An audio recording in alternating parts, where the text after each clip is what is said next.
Welcome back to the lecture.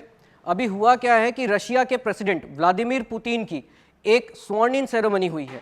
स्वर्ण in ceremony कहने का क्या मतलब है कि उनको फिर से प्रेसिडेंट पद के लिए इलेक्ट कर लिया गया है। अब आने वाले 6 साल तक ये रशिया के प्रेसिडेंट रहेंगे। प्रॉब्लम यहाँ पर ये आ रही है कि इस इलेक्शन को लेकर के पूरी दुनिया दो ग्रुप्स में बटी हुई है। एक ग्रुप यूएसए का है जो कहता है कि ये जो इलेक्शन है वो डिफंक्ट है और व्लादिमीर पुतिन ने टेम्परिंग कर रखी है इलेक्शन के साथ। दूसरा ग्रुप कहता है कि नहीं, व्लादिमीर पुतिन का जो इलेक्शन है जिसमें इंडिया भी आता है वो एक वैलिड इलेक्शन है। कई बार आपको ऐसा भी सुनने को मिला होगा, खास करके रशिया यूक्रेन वॉर के बाद, कि जो व्लादिमीर पुतिन है वो एक जेनोसाइड मास्टर हैं, वो वॉर क्राइम करवाते हैं। बट क्या actually Russia war crime master है? क्या एक्चुअली रशिया वॉर क्राइम करवाता है? दूसरी बात, क्या रशिया स्टार्टिंग से ऐसा है? ठीक है, और रशिया को क्यों पुतिन को क्यों वॉर क्राइम मास्टर बोला जा रहा है? रशिया का स्ट्रक्चर कैसा है? क्या रशिया का स्ट्रक्चर इंडिया से रिलेटेड है और क्या इस स्ट्रक्चर के वजह से रशिया यूक्रेन वॉर छिड़ी है? आज सारी एनालिसिस इस वीडियो में करेंगे। तो दोस्तों, आज रशिया के जो सेरेमनी हो रही है उसके बारे में भी जानेंगे। रशिया का जो गवर्नेंस सिस्टम है वो किस तरीके से इंडिया से रिलेटेड है, वो एक्चुअली है क्या, उसके बारे में भी जानेंगे। तो होता क्या है, जब वर्ल्ड वॉर टू ये जब खत्म होता है तो होता क्या है कि जो वर्ल्ड वॉर में यूएसए और यूएसएसआर ये एक साथ होते हैं। ठीक है, यूएसए और यूएसएसआर एक साथ होते हैं, बट एक्चुअली जो वर्ल्ड वॉर जीतने का क्रेडिट है यूएसएसआर के सोल्जर्स के अकॉर्डिंग ऐसा कहा जाता है कि यूएसए क्रेडिट को ले रहा है। उस क्रेडिट को लेने की वजह से क्या होता है, यूएसएसआर के जो लोग होते हैं उनके मन में एक डिससेटिस्फैक्शन आ जाता है। अब ये जो डिससेटिस्फैक्शन था वो क्या था? साइकोलॉजिकल था। ठीक है, वो साइकोलॉजिकल था। अब इस डिससेटिस्फैक्शन को दूर करने के लिए भी हमें साइकोलॉजिकली लड़ाई लड़नी होगी। साइकोलॉजिकली लड़ाई लड़ने का क्या मतलब है? हम लोग एक दूसरे को नीचा दिखाएं। जैसे कहने का क्या मतलब है कि कुछ ऐसे रिफॉर्म्स करेंगे एक्चुअल वॉर को छोड़ करके कुछ ऐसी चीजों में, कुछ ऐसे डोमेन में हम लोग अपने आप को दूसरी कंट्री से ऊंचा दिखाएंगे। अपनी आइडियोलॉजी में हम अपनी आइडियोलॉजी को दूसरी कंट्री की आइडियोलॉजी से ऊंचा दिखाएंगे। तो बेसिकली हुआ क्या, एक आइडियोलॉजिकल वॉरफेयर चालू हो गया। इसी आइडियोलॉजिकल वॉरफेयर को कॉमन टर्म में बोला जाता है कोल्ड वॉर, या आपने सुना होगा शीत युद्ध। अब इस कोल्ड वॉर में क्या होता था? इस कोल्ड वॉर में एक्चुअली कोई लड़ाई नहीं होती थी, कोई वॉर नहीं होता था, बट आइडियोलॉजिकली हम लोग कहने का मतलब यूएसएसआर और यूएसए लड़ने की कोशिश करते थे। अब आइडियोलॉजिकली कैसे लड़ेंगे? तो भाई अपने आप को आगे दिखा दो स्पेस में कि कौन कितने रॉकेट लॉन्च कर पा रहा है, कौन स्पेस को कितना एक्सप्लोर कर पा रहा है। दूसरा, लड़ो मत, बट अपने पास अच्छे खासे वेपन्स रखो।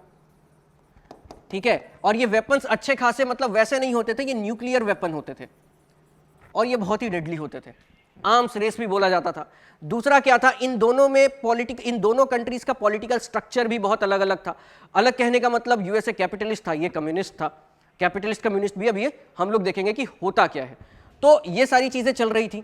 चलते चलते क्या हुआ, एक टाइम ऐसा आया कि ऐसा लगने लगा कि यूएसएसआर और यूएसए एक दूसरे के कट्टर दुश्मन बन गए हैं और पूरी दुनिया या तो यूएसए के साथ थी या यूएसएसआर के साथ थी।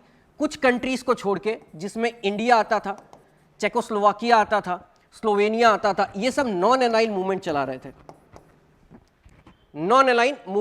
थे। मतलब ये ना तो इनके साथ थे ना तो इनके साथ थे। जो देश इन दोनों में से किसी एक के साथ थे वो या तो अपने आप को कैपिटलिस्ट से अपने आप को जोड़ के रखते थे, या तो उनका एक निहित इंटेंशन होता था कि उनको भी न्यूक्लियराइजेशन, वो उनका देश भी न्यूक्लियराइजेशन कर लेगा। अब देखो ये सारी चीजें चल ही रही थी। चलते चलते क्या होता है कि यहां पर देखो इटली है, आपको यहां पर इटली दिख रहा होगा। इस इटली के बाद टर्की है, इटली प्लस टर्की, इन दोनों में यूएसए ने क्या किया, इस यूएसए ने यहां पर न्यूक्लियर मिसाइल रख दी, न्यूक्लियर मिसाइल रख दी। ठीक है, अब ये जो न्यूक्लियर मिसाइल थी वो क्या थी, वो रशिया को डराने धमकाने के लिए थी, टू डेटर रशिया। ठीक है, टू डेटर रशिया। अब रशिया क्या करे, रशिया देख रहा था। एक टाइम क्या हुआ, यहां पर एक कंट्री है, देखो आपको दिख रहा होगा, क्यूबा। ठीक, ये जो क्यूबा था वो अमेरिका का बहुत बड़ा एलाई हुआ करता था। क्यों हुआ करता था, अमेरिका ने इसको स्पेन से आजादी दिलाई थी और बदले में इसको एक्सप्लॉइट करता था लीगली। यहां तक कि क्यूबा के कॉन्स्टिट्यूशन में फॉरेन पॉलिसी बनाने का कुछ अधिकार अमेरिकन्स को दिया हुआ था। मतलब आप सोचो कि इंडिया के कॉन्स्टिट्यूशन में पाकिस्तान या चाइना को ऐसा बोला गया है, मतलब लिखा गया है एक्चुअली कि भाई जो क्यूबन में जो क्यूबा का जो अब जो भी फॉरेन अफेयर्स और ये सब जो होगा वो यूएसए हैंडल करेगा, सारा नहीं कुछ कुछ। तो और इनकी जो मिनरल इंडस्ट्री है उसमें 80% शेयर यूएस की, ओनरशिप, शेयर छोड़ो, ओनरशिप यूएस की कंपनियों का था। प्लस जो लेजर चीजें होती हैं, एंटरटेनमेंट की चीजें होती है, होटल हो गया, टूरिज्म हो गया, इसमें तो 90% तक यूएसए आता था। बड़े बड़े मॉल्स हो गए, वो सारे यूएसए का था। अब देखो होता क्या है, इसमें क्या हुआ कि इस वजह से क्या हुआ, यूएसए जो है वो काफी ज्यादा इसको एक्सप्लॉइट कर रहा था और इससे काफी सारी चीजें गेन कर रहा था। बात यहां तक सही थी, बट इस वजह से क्या हुआ, जो क्यूबा के ओरिजिनल लोग थे, ठीक है, जो क्यूबा के ओरिजिनल लोग थे, उनको जो बेसिक नेसेसिटी है उसके लिए भी मोहताज होना पड़ा।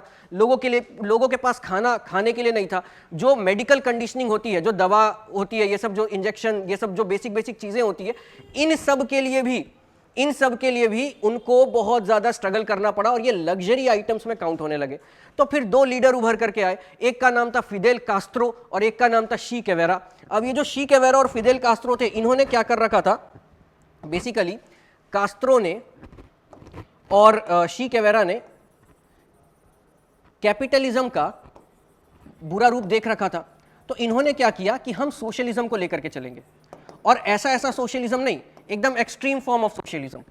अब देखो सोशलिज्म का क्या मतलब होता है, सोशलिज्म में एक प्रीफिक्स है सोशल, इसका क्या मतलब है, इसका ये मतलब है कि हम लोग सोशल हैं, मतलब हम लोग समाज के लिए हैं, हम लोग समाज में इनइक्वालिटी बर्दाश्त नहीं कर सकते, हम लोग समाज में एक्सप्लॉइटेशन बर्दाश्त नहीं कर सकते। तो भाई इनइक्वालिटी और एक्सप्लॉइटेशन का जो बेसिक जो टेनेंट्स इन्होंने रखा, वो इकोनॉमी को रखा, वो पैसे को रखा।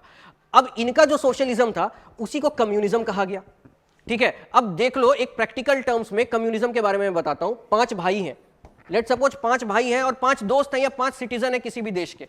अब उसमें से जो एक है वो 100 रुपए कमा रहा है, मतलब ऐसे मान लो कि ए है, बी है, सी है, डी है, ई है। ए जो है वो आपका 100 रुपए कमा रहा है, बी जो है आपका 50 कमा रहा है, सी 10 कमा रहा है, डी 40 कमा रहा है, ई 0 कमा रहा है। तो कैपिटलिज्म क्या कहता है, अमेरिका क्या कहता है कि भाई तुम्हारे पास कमाने की शक्ति है, इसलिए तुमने 100 रुपए कमाए, अब तुम 100 रुपए रखो। ठीक है, इसमें सरकार का क्या मतलब, जैसे हम और आप कुछ काम कर रहे हैं, आपका बिजनेस बहुत अच्छा चल रहा है, आप कमाओ पैसे रखो, क्या इशू है उसमें। सिमिलरली 50 वाला 50 रखे, 40 वाला 40 रखे, 10 वाला 10 रखे, और जो नहीं कमा रहा है, जो बेरोजगार है, वो कहां से, उसको नहीं मिलेगा पैसा। बट जो कम्युनिस्ट जो पॉलिसी होती है वो क्या कहती है कि भाई इनइक्वालिटी नहीं होनी चाहिए, एक्सप्लॉइटेशन नहीं होना चाहिए, इसीलिए वो क्या करते हैं, ये जो पैसे ये लोग कमा रहे हैं उसको जोड़ेंगे, ठीक है, जोड़ करके सब में बराबर बराबर बराबर बराबर बांट देंगे। मतलब क्या होगा, टोटल 200 रुपए हैं यहां पर, 200 को 5 से डिवाइड करो, 40 आता है, तो ये 40 रुपए ए को दे देंगे, 40 रुपए बी को, 40 रुपए सी को, 40 रुपए डी को, 40 रुपए ई को। अब होता क्या है कि जो बंदा अपनी मेहनत से 100 रुपए कमा रहा है उसको 40 रुपए सरकार दे रही है, जो बेरोजगार बैठा है उसको भी सरकार 40 रुपए दे रही है, तो कोई कमाना चाहेगा, कोई कमाना नहीं चाहेगा। तो ये कम्युनिज्म का बेसिक फेसेट होता है। अब इस बेसिस पे कम्युनिज्म को जज मत करना, क्योंकि ये बस बहुत ही छोटा और स्क्यूड पोर्शन अभी मैंने बताया है जितनी जरूरत है। तो ऐसी चीज, और इसको बताने का भी एक कारण है, ये बहुत बड़ा कारण है रशिया के यूएसएसआर के डिसइंटीग्रेट होने का। ठीक है, तो ऐसा चल रहा था। अब शी केवेरा आए और फिदेल कास्त्रो आए, उन्होंने क्या किया, कम्युनिज्म को एस्टेब्लिश कर दिया और अमेरिका को वहां से भगा दिया। अब अमेरिका इससे गुस्सा हो गया क्योंकि उसका काफी ज्यादा बिजनेस हर्ट हो गया। सारे मतलब जो अमेरिकन थे, उस अमेरिकन कंपनियां थी, उसको क्या किया गया, उसको नेशनलाइज कर दिया गया, सरकार अपने तरफ उसको रखने लग गई, फिदेल कास्त्रो की और उसको। तो अमेरिका की ने CIA के साथ मिलकर के, यहां पर देखो ये जो लाल डॉट आपको दिख रहा होगा, ये तो अभी तो नहीं दिख रहा होगा, अब दिखेगा, ये जो लाल डॉट आपको दिख रहा है ना, वो है बे ऑफ पिग्स। हम लोग के यहाँ जैसे बे ऑफ बंगाल है ना, वैसे यहाँ पर बे ऑफ पिग्स है। तो यहाँ से क्या किया, CIA ने एक अटैक लॉन्च करवा दिया। अब ये जो CIA का जो ये अटैक था वो क्या हुआ, रिफ्यूट हो गया। क्यों? क्योंकि कुछ पब्लिक ने, लोकल फिशरमैन ने ही इनको मारना शुरू कर दिया, तो मिलिट्री जो थी क्यूबा की वो हरकत में आ गई और ये सारी चीजें हो गई। अब जब क्यूबा में क्या हुआ, बेसिकली क्यूबा में जब कम्युनिस्ट की गवर्नमेंट आई तो क्यूबन गवर्नमेंट, फिदेल कास्त्रो, काशी केवेरा का प्लस USSR अपने आप को एक साथ अलाइन करने लगे। अब जब ये एक साथ अलाइन करेंगे तो सोचो क्या होगा, यहां पर ऑलरेडी, यहां पर इटली और टर्की में ऑलरेडी डेटरेंस के लिए रशिया के तरफ मुंह करवा करके एक न्यूक्लियर वॉरहेड लगा रखा है अमेरिका ने। सिमिलरली रशिया ने यहां पर अमेरिका के अगेंस्ट करवा दिया। और तो और रशिया ने जब यहां पर क्या किया, बेसिकली क्यूबा के आसपास जब रशिया ने अमेरिका के अगेंस्ट न्यूक्लियर वॉरहेड लगाया, ये तो चल ही रहा था। अब इसके वजह से मैंने आपको बताया बे ऑफ पिग्स इन्वेजन हुआ। बे ऑफ पिग्स इन्वेजन का क्या मतलब है, यूएसए फालतू में क्यूबा को डरा रहा है। तो अब क्यूबा का एलाई होने के कारण रशिया ने क्या किया, अपनी नेवी यहां पर भेज दी ताकि इसको ऑगमेंट कर सके। अब ये चीज यूएसए को पसंद नहीं आई। अब यूएसए ने क्या किया, यहां पर अपना नेवल फ्लीट भेज दिया। अब इन दोनों में तनातनी हो गई। यूएसए को बाकी सारी चीजें बढ़िया लग रही थी कि रशिया बढ़ेगा तो हम उसको मार देंगे, बट यूएसए को एक चीज नहीं पता थी कि ये जो रशिया की नेवी है वो न्यूक्लियर वॉरहेड से लैस है और इसको चलाने के लिए, न्यूक्लियर वॉर करने के लिए रशिया को किसी की, ये जो शिप है ना, ये जो नेवी है इनकी, इस नेवी के कमांडर को किसी के परमिशन लेने की जरूरत नहीं है। ऑलरेडी इनको परमिशन मिली हुई है कि अगर आपका कहीं से कहीं कुछ ना कुछ गड़बड़ी हो तो आप न्यूक्लियर अटैक कर दो ना यूएसए पर।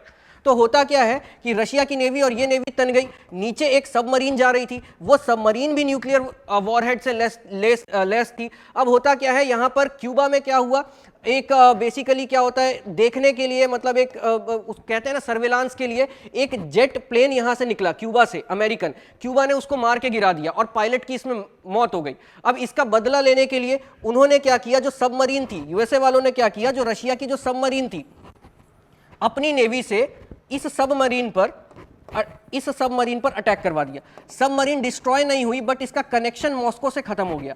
जब इसका कनेक्शन मॉस्को से खत्म हो गया तो इसके अंदर 3 ऑफिसर्स थे। उन तीनों ऑफिसर्स ने बोला, उन 3 में से 2 ने बोला एक्चुअली कि हमें अब यूएसए के ऊपर न्यूक्लियर वॉर लॉन्च कर देनी चाहिए, न्यूक्लियर अटैक कर देना चाहिए। बट एक कमांडर था जिसने बोला कि नहीं, अभी रुकते हैं, अगर हम लोग डायरेक्ट यूएसए पर अटैक करेंगे तो न्यूक्लियर वॉर छिड़ जाएगी, लाखों लोग मारे जाएंगे, पूरा का पूरा यूएसए खत्म हो सकता है, यूएसएसआर खत्म हो सकता है। तो बेसिकली क्या हुआ, अब ये सारी चीजें चल रही थी, डिप्लोमेटिक टॉक्स भी चल रहा था। उस डिप्लोमेटिक टॉक्स का नतीजा ये हुआ कि यूएसए ये मान गया कि भाई हम क्या करेंगे, इटली से और टर्की से अपने वॉरहेड हटाएंगे, न्यूक्लियर वॉरहेड हटाएंगे और क्यूबा को परेशान करना बंद करेंगे। लेकिन ये चीज पब्लिक नहीं होगी क्योंकि पॉलिटिकल इमेज डैमेज हो जाएगी इससे। और एक्चुअली ये बहुत ही सीक्रेटली हुआ था यूएसए के तरफ से। यहां पर जो प्रेसिडेंट थे उस समय निकिता खुश्रेव, ठीक है, तो निकिता खुश्रेव ने क्या किया था, इस चीज को पब्लिक कर दिया था। उन्होंने ये बोला था क्योंकि यूएसए हमारी बात मान रहा है इसलिए हम भी मान रहे हैं। ये बात लोगों को पसंद नहीं आई और निकिता खुश्रेव का पॉलिटिकल करियर खत्म हो गया था। उसके बाद उनको ऐसा लगने लगा कि यूएसएसआर ने यूएसए के सामने घुटने टेक दिए। बट इन दोनों लीडर्स की सूझबूझ से एक वॉर टल गया, कई लोगों की जानें बच गई। और जब 25 साल के बाद ये जब सीक्रेट यूएसए का सामने आया तो कैनेडी की भी हत्या हो गई थी उसके बाद से, ठीक है। तो बेसिकली ऐसी ये चीजें चल रही थी। उसके बाद यहां पर देखो, निकिता खुश्रेव के जाने के बाद आपको पता होगा जो यूएसएसआर है वो डिसइंटीग्रेट हुआ है 1991 में, और उसमें से एक बड़ा हिस्सा निकल करके आया है जिसको आज हम रशिया के नाम से जानते हैं। तो ये जो रशिया है, ये टूटने का कारण क्या है, तो मेजर कारण बताया जाता है पेरेस्ट्रोइका को और ग्लासनोस्ट को। पेरेस्ट्रोइका और ग्लासनोस्ट है क्या, तो दोस्तों पेरेस्ट्रोइका जो है वो क्या है, इसका ये एक रशियन शब्द है और इसका मतलब होता है रिफॉर्म, ठीक है। ग्लासनोस्ट का मतलब होता है रिस्ट्रक्चर, ठीक है। अब होता क्या है, यहां पर रिस्ट्रक्चरिंग के तहत रशिया ने कुछ फ्रीडम देने की बात कही और रिफॉर्म के तहत रशिया ने अपनी इकोनॉमी और पॉलिटिकल स्ट्रक्चर को बेसिकली रिफॉर्म, अभी मैंने आपको बताया था कि कैसे वो पैसा बट जाता है बराबर बराबर। तो रशिया ने कहा कि नहीं भाई, हमें ये सब चीजें बंद करनी पड़ेगी। क्यों बंद करनी पड़ेगी, क्योंकि रशिया में ना कोई काम करना ही नहीं चाह रहा था उस हिसाब से। और ये जब रीस्ट्रक्चरिंग हुई तो लोगों का डिससेटिस्फैक्शन काफी ज्यादा बढ़ गया और कई जगह पे चेचनिया हो गया, ठीक है, क्रीमिया हो गया, वहां पर रेबेल्स हो रहा था। तो वो रेबेलियन रशिया दबा नहीं पाया और रशिया टूट गया। रशिया क्या हुआ? रशिया उसके बाद टूट गया। अब देखो इलेक्शन की बात हम लोग कर लेते हैं। रशिया जब टूटा तो उसका एक अपना नेचर था, उसका एक अपना कहानी, उसकी अपनी एक कहानी थी। उसको लगता था कि जो देश रशिया से अलग हुए वो सारे रशिया में मिलने चाहिए। उसके बाद क्या होता है, अभी इलेक्शन हुआ, यहां पर सेमी प्रेसिडेंशियल रूल चलता है। सेमी प्रेसिडेंशियल, प्रेसिडेंट के पास बहुत ज़्यादा पावर होती है, बट जो बेसिक मेंटेनेंस है, जो सरकार की मशीनरी चलाने का काम पीएम को होता है।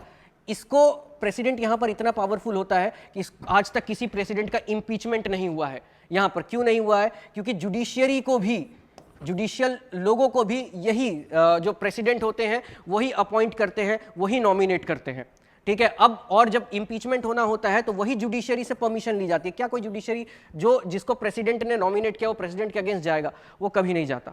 तो बेसिकली ये इसका सिस्टम है।